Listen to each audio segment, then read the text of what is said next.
our 98 Sunsetter, Malibu Sunsetter with the Malibu Monsoon 325. That's just a name for an Inmar engine. So this is our Inmar engine. What I love about the Inmars is what we're about to do is the impeller. The impeller is right here. It's mounted right at the front of the engine, easy to get to. This is the thing that you're going to be changing the most in your boat, so it's great that you can get to it easily.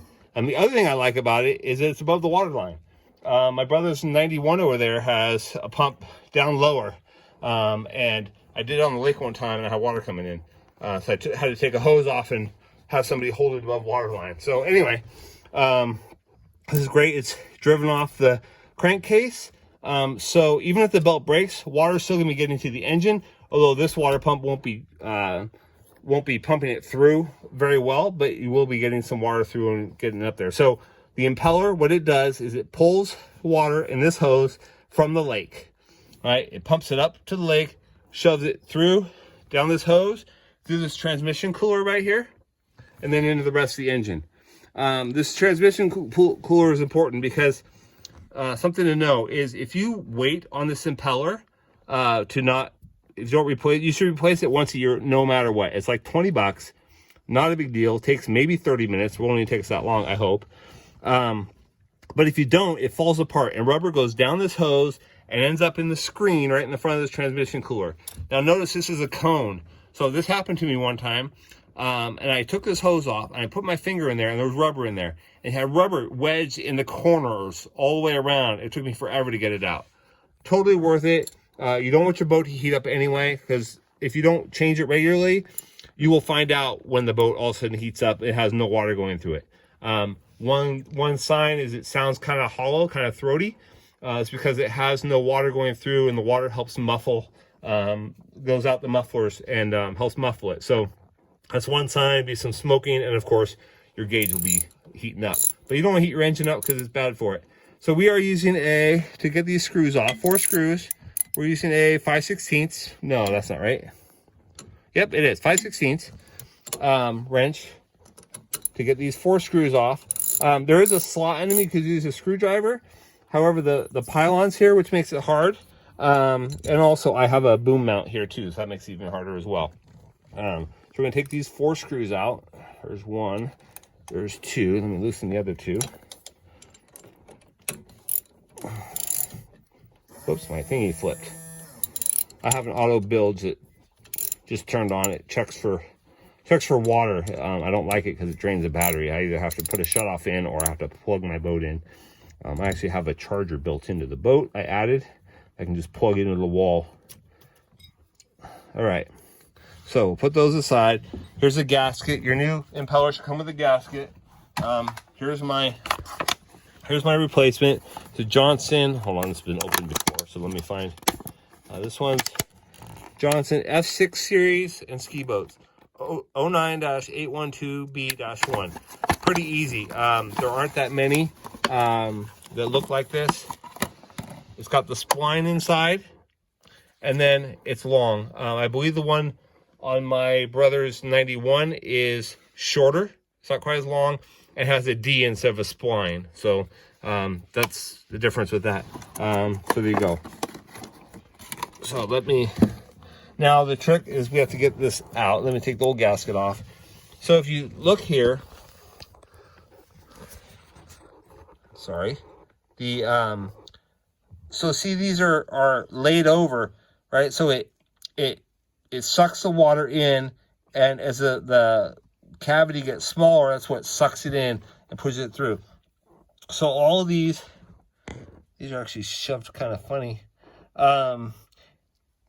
They will flip the right way that they need to go. It looks like we need to go this way. So they're all laying clockwise behind the ball of the end is kind of clockwise behind this. So if we turn it counterclockwise as we start to turn it in, that will fold the legs over to the right position when we put it in. We're also going to use some binding slime to lube it up a little bit. Soap is not good for, this is our binding slime, mustard top, little bottle we got at dollar store or Walmart or something like that, but we use a mustard top because it has a screw top lid. It's a condiment container. That's what we use it for, a binding slime. But I use binding slime because the detergent in dish soap is not good for the rubber. Not a big deal here where you're just doing it once and it rinses out the first time you run it. But for your bindings where you're doing it all the time, trust me, I used to use dish detergent and I watched them fall apart. So since I got away from that, it's been much better. Okay, so now we have to try and get it out. This can sometimes take a while, especially when you have a boom thing in the way. I just grab and pull usually. And guess what? I just moved my boom thing down about a week ago, and I've never done it with the boom in this position, which is going to prove to be a problem, I think. So you can grab it and try and wiggle it out.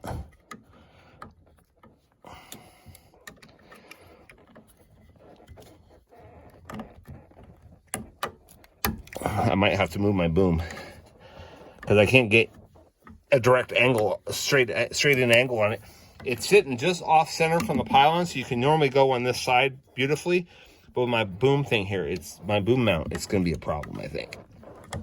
But you wiggle and pull, wiggle and pull. Oh, one thing else to notice is, see the shaft is down in there.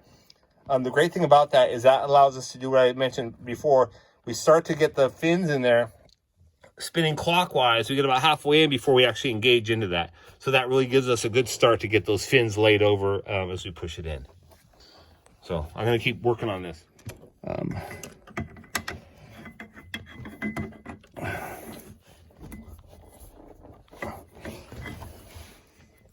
Wiggle and pull, wiggle and pull. Come on, baby.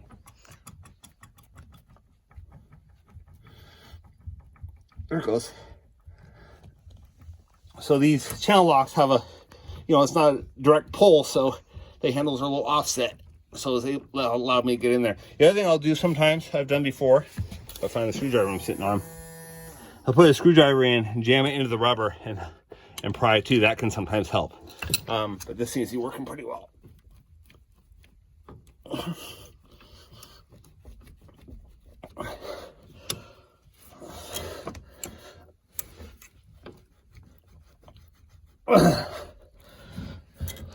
Wow, this is one of the tighter ones I've had, of course, with this boom thing in the way. There it goes.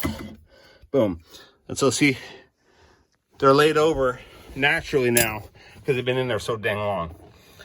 You'll see this is sitting backwards, probably because it sometimes the engine when it shuts off will back up a little bit, so that could be what that's from. So there you go. And it's the same both directions, so that's where I was grabbing from. So it's all screwed up, but it's the same both directions, so you can put it in either way. All right, so now I said we're going counterclockwise, right? Were you guys listening? I hope so. Oops. Should put that stuff on my hand. Get it on there better. There we go. Okay, moving up. Got plenty in there. Now I can't even grab it. So I'm gonna go counterclockwise. I'm gonna put this end in first and kind of do that. There, like so. And it's up against the post now. I just have to get it to lock in. There it goes. Locked in, and come on, baby. And then it goes. Man, I really wish I had moved my boom. We have an adjustment on it. We never used the top one, so we thought, hey, let's move it down. Great idea until I went to do this. Oh, there it goes. Okay, it's in. And now we're just going to reverse everything. So you'll see there's a fat part on this. Make sure it goes with the fat part on the brass there, right? So boom, like that. Same with the cover. It's got the same deal. So there it is right there. Boom. Once we get one bolt on, then we're good. So it takes longer to get the tools than it does to actually do the work.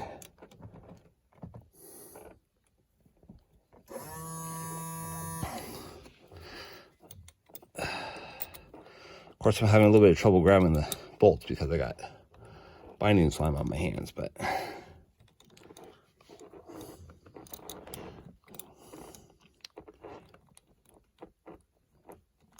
come on. Where's the hole? There we go. There we go. And the bolts they're brass and they're small, so don't tighten them too much. I'm using like I said, I'm using the ratchet just because I have the boom thing in the way and it's hard to use a screwdriver.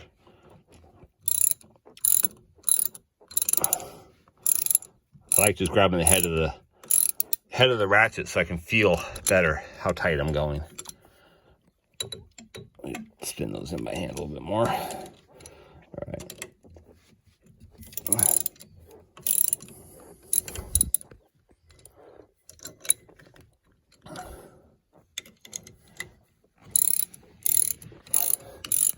And that is your impeller for a Monsoon 325. I'm sure they use the same for many other engines. They use these for quite a long time, probably because it's such a good design. You don't have to pull any hoses off, just those 4 bolts. Pull the thing out, slap a new one in, make sure you put the new gasket in, and boom, you're done.